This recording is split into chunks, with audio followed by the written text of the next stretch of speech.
Hello friends, welcome back to Mansi study channel. दोस्तों, आज है 30 मई 2024 और 30 मई 2024 से रिलेटेड करंट अफेयर्स के जितने भी क्वेश्चन बन सकते हैं आज की क्लास में सारे क्वेश्चन को कवर करेंगे और हर क्वेश्चन से रिलेटेड इंपॉर्टेंट पॉइंट भी मैं आपको बताऊंगी। तो आप लोग पूरा क्लास बहुत ध्यान से देखिएगा। और दोस्तों, ये क्लास आपकी मॉर्निंग सुबह 7 AM पे डेली लाइव आती है। आप सभी लोग सुबह 7 बजे इस क्लास के लिए तैयार रहा करिए। इससे आपकी तैयारी करंट अफेयर्स में बेहतर होने वाली है और आगे आने वाले सभी एग्जाम में आप लोग करंट अफेयर्स से रिलेटेड जितने भी टाइप के क्वेश्चन एग्जाम हॉल में पूछे जाते हैं, आप उन सभी टाइप के क्वेश्चन का आंसर बहुत इजीली दे पाएंगे। तो चलिए देरी ना करते हुए आज के पहले क्वेश्चन पर आते हैं।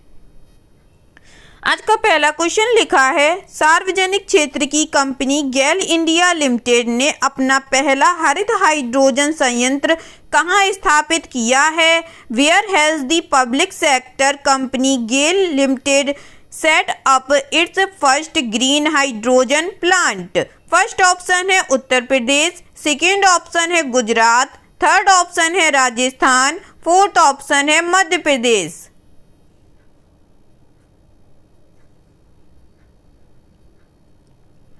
जल्दी से बताइएगा दोस्तों। सार्वजनिक क्षेत्र की कंपनी गेल लिमिटेड ने अपना पहला हरित हाइड्रोजन संयंत्र कहां स्थापित किया है? इस क्वेश्चन का जो राइट आंसर हो जाएगा फ्रेंड्स, वह है हमारा option number D, Madhya Pradesh में। चलिए इससे रिलेटेड इंपॉर्टेंट पॉइंटों को पढ़ते हैं। भारत सरकार के स्वामित्व वाली गेल लिमिटेड का पहला हरित हाइड्रोजन संयंत्र मध्य प्रदेश के विजयपुर में चालू हो गया है। यह भारत की सबसे बड़ी प्राकृतिक गैस ट्रांसमिशन और वितरण कंपनी का हरित ईंधन कारोबार में प्रवेश है। विजयपुर परिसर में हरित हाइड्रोजन उत्पादन इकाई के लिए 10 मेगावाट का proton exchange membrane hydro electrolyser Canada से आयात किया गया है। ठीक है दोस्तों, चलिए आगे बढ़ते हैं और नेक्स्ट क्वेश्चन देखते हैं। नेक्स्ट क्वेश्चन लिखा है फ्रेंड्स, भारत सरकार को भारत के सबसे बड़े शेयरधारक जीवन बीमा निगम LIC होने के लिए लाभांश के रूप में कितने रुपए मिलेंगे? The government of India will get rates as dividend for being Life Insurance Corporation of India's largest shareholder. First option है 3,162 करोड़ रुपए, सेकेंड ऑप्शन है 3,262 करोड़ रुपए, थर्ड ऑप्शन है 3,362 करोड़ रुपए या फोर्थ ऑप्शन है 3,662 करोड़ रुपए।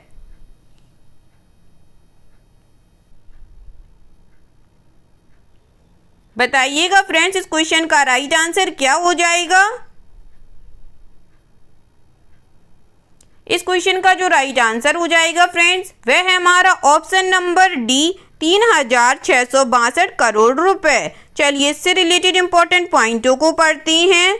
भारत सरकार को भारतीय जीवन बीमा निगम की सबसे बड़ी शेयरधारक होने के कारण लाभांश के रूप में 3,662 करोड़ रुपए मिलेंगे। यह घोषणा देश की सबसे बड़ी बीमा कंपनी द्वारा 6 रुपये प्रति शेयर का अंतरिम लाभांश घोषित करने के बाद की गई है। बीमा कंपनी में सरकार की 96.5% हिस्सेदारी या 6,10,36,022 बीमा कंपनी में सरकार की 96.5% हिस्सेदारी या 6,10,36,22,781 शेयर हैं। ठीक है दोस्तों, चलिए आगे बढ़ते हैं और नेक्स्ट क्वेश्चन देखते हैं। नेक्स्ट क्वेश्चन लिखा है फ्रेंड्स, मई 2024 में भारतीय रिजर्व बैंक ने ऋण और अग्रिम वैधानिक और अन्य प्रतिबंध पर कुछ निर्देशों का पालन न करने के लिए किस बैंक पर 1 करोड़ रुपए का जुर्माना लगाया है? In May 2024, the Reserve Bank of India has imposed a penalty of 1 crore rupee on which bank for non-compliance with certain directions on loans and advance, statutory and other restrictions. First option है ICICI bank, second option है axis bank, third option है yes bank या fourth option है HDFC bank.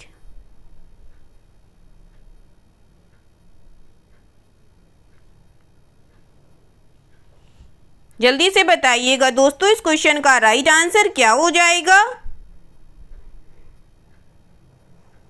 इस question का जो right answer हो जाएगा फ्रेंड्स वह है हमारा option number A, ICICI bank.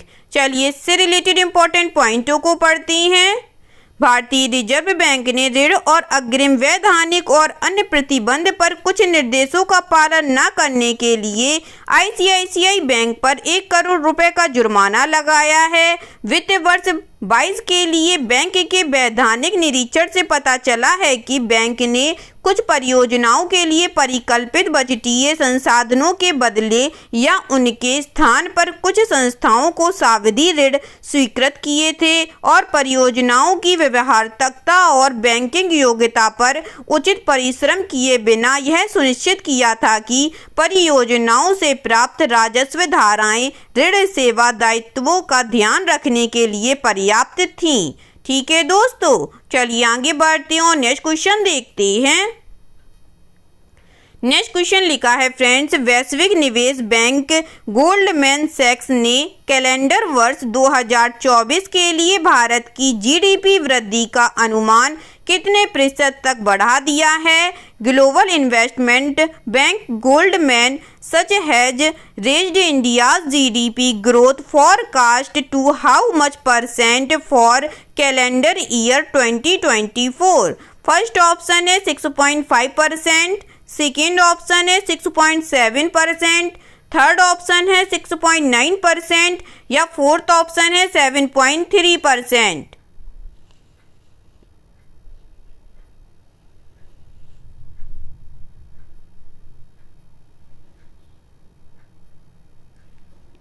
जल्दी से बताइएगा दोस्तों वैश्विक निवेश बैंक गोल्डमैन सैक्स ने कैलेंडर वर्ष 2024 के लिए भारत की जीडीपी वृद्धि का अनुमान कितने प्रतिशत तक बढ़ा दिया है।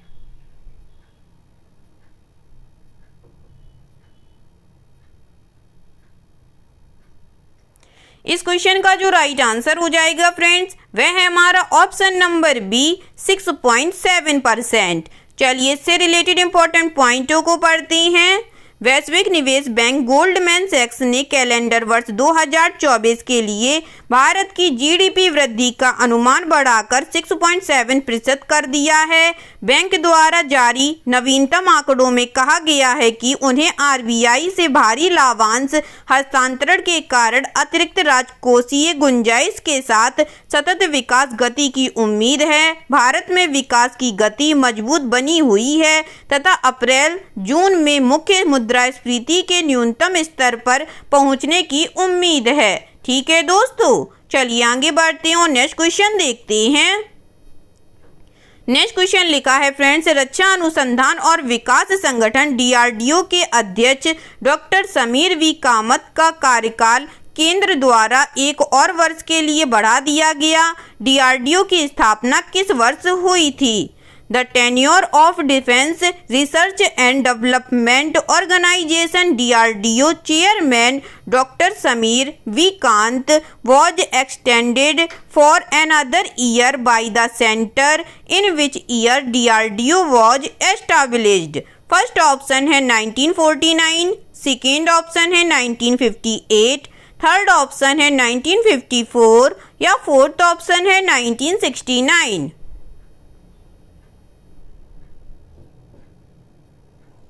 बताइएगा दोस्तों इस क्वेश्चन का राइट आंसर क्या हो जाएगा।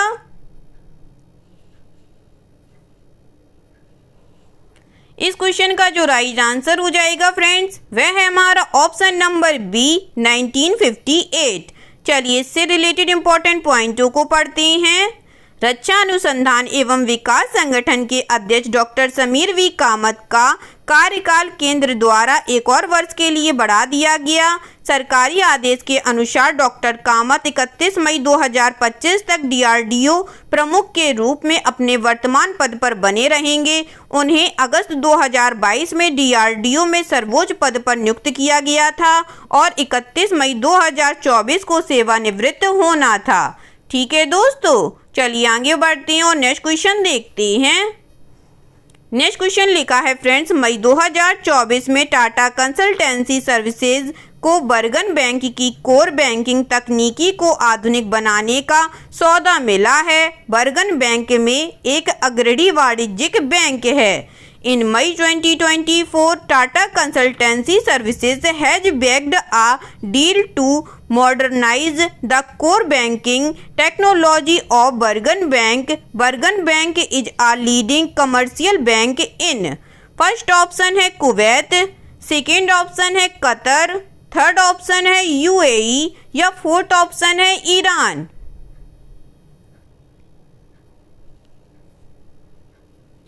बताइएगा फ्रेंड्स इस क्वेश्चन का राइट आंसर। इस क्वेश्चन का जो राइट आंसर हो जाएगा दोस्तों वह है हमारा ऑप्शन नंबर ए कुवैत। चलिए इससे रिलेटेड इंपॉर्टेंट पॉइंटों को पढ़ते हैं।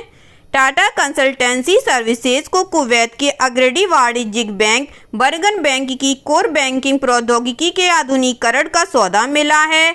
TCS बर्गन बैंक को अनेक एकल विरासत अनुप्रयोगों को एक समकालीन सार्वभौमिक बैंकिंग समाधान में समेकित करने में मदद करेगी, जो नवाचार को बढ़ावा देगा और ग्राहक संबंधों को मजबूत करेगा। ठीक है दोस्तों, चलिए आगे बढ़ते हैं और नेक्स्ट क्वेश्चन देखते हैं। नेक्स्ट क्वेश्चन लिखा है फ्रेंड्स, गीतानास नौसेदा को किस देश का राष्ट्रपति चुना गया है? Gitanas Nauseda was elected as the president of which country? First option है लातविया, सेकेंड ऑप्शन है लिथुआनिया, थर्ड ऑप्शन है एस्टोनिया या फोर्थ ऑप्शन है स्लोवाकिया।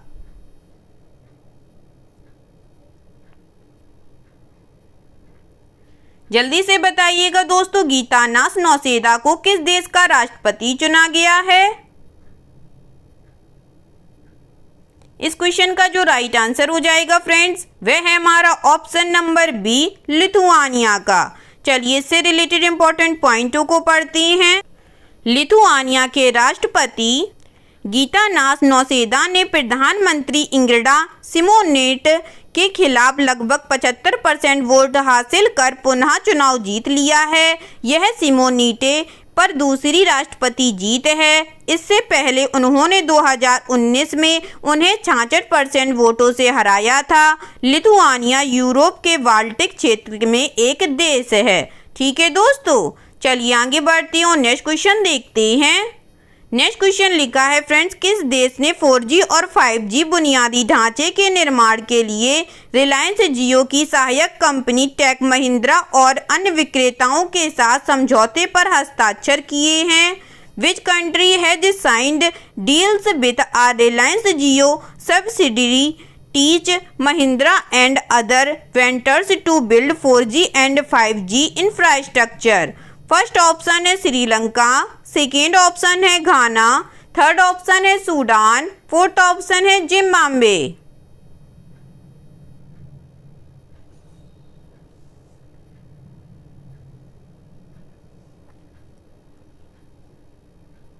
बताइएगा दोस्तों, किस देश ने 4G और 5G बुनियादी ढांचे के निर्माण के लिए रिलायंस जियो की सहायक कंपनी टेक महिंद्रा और अन्य विक्रेताओं के साथ समझौते पर हस्ताक्षर किए हैं?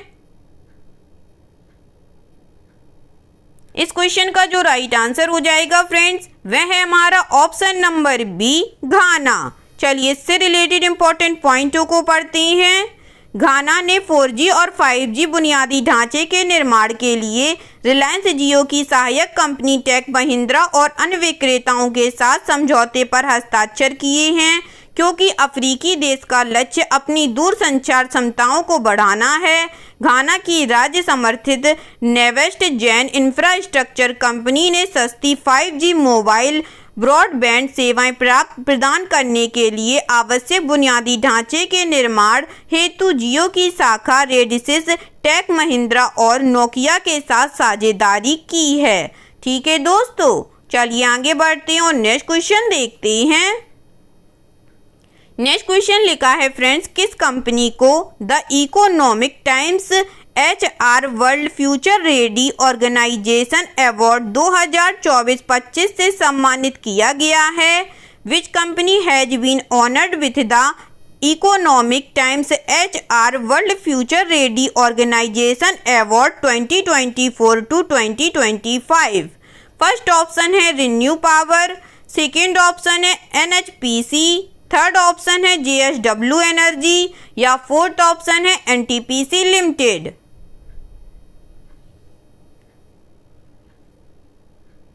जल्दी से बताइएगा दोस्तों, इस क्वेश्चन का राइट आंसर क्या हो जाएगा।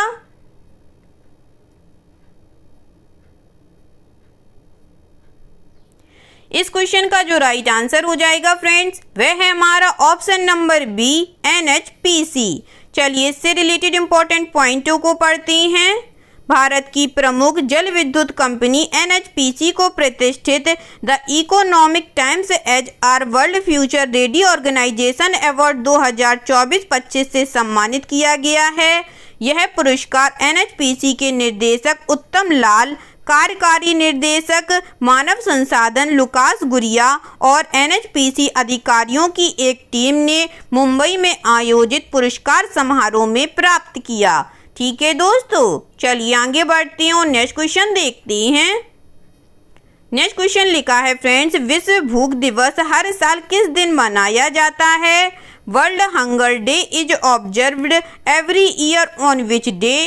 फर्स्ट ऑप्शन है 28 मई को, सेकेंड ऑप्शन है 27 मई को, थर्ड ऑप्शन है 26 मई को या फोर्थ ऑप्शन है 29 मई को।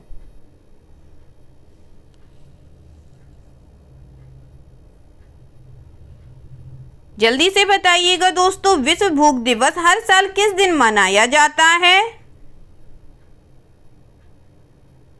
इस क्वेश्चन का जो राइट आंसर हो जाएगा फ्रेंड्स, वह है हमारा ऑप्शन नंबर ए 28 मई को। चलिए इससे रिलेटेड इंपॉर्टेंट पॉइंटों को पढ़ते हैं। विश्व भूख दिवस हर वर्ष 28 मई को मनाया जाता है। यह दिन वैश्विक भूख के गंभीर मुद्दे के बारे में जागरूकता बढ़ाता है। यह समय कुपोषण से पीड़ित लाखों लोगों को पहचानने और भूख को हमेशा के लिए खत्म करने के लिए स्थायी समाधान की आवश्यकता को समझने का है। इस बार की जो थीम है दोस्तों, वह है समृद्ध माताएं समृद्ध विश्व। 2011 में भूख और गरीबी को समाप्त करने के लिए समर्पित वैश्विक संगठन द हंगर प्रोजेक्ट ने वार्षिक आयोजन के रूप में विश्व भूख दिवस की स्थापना की थी। ठीक है दोस्तों, आई होप आज के सभी क्वेश्चन आप लोगों को बहुत अच्छे लगे होंगे फ्रेंड्स, और सभी क्वेश्चन से रिलेटेड इंपॉर्टेंट पॉइंट के नोट्स भी आप लोगों को बहुत अच्छे से समझ में आए होंगे। एग्जाम के नज़रिए से दोस्तों क्लास बहुत हेल्पफुल रही होगी। अगर आप लोगों को क्लास अच्छी लगी और सारे फैक्टों को आप लोगों ने अच्छे से सीखा हो तो प्लीज़ इस क्लास को लाइक कीजिएगा, शेयर कीजिएगा और आपके अपने चैनल मानसी स्टडी चैनल को सब्सक्राइब कीजिएगा। थैंक यू सो मच दोस्तों।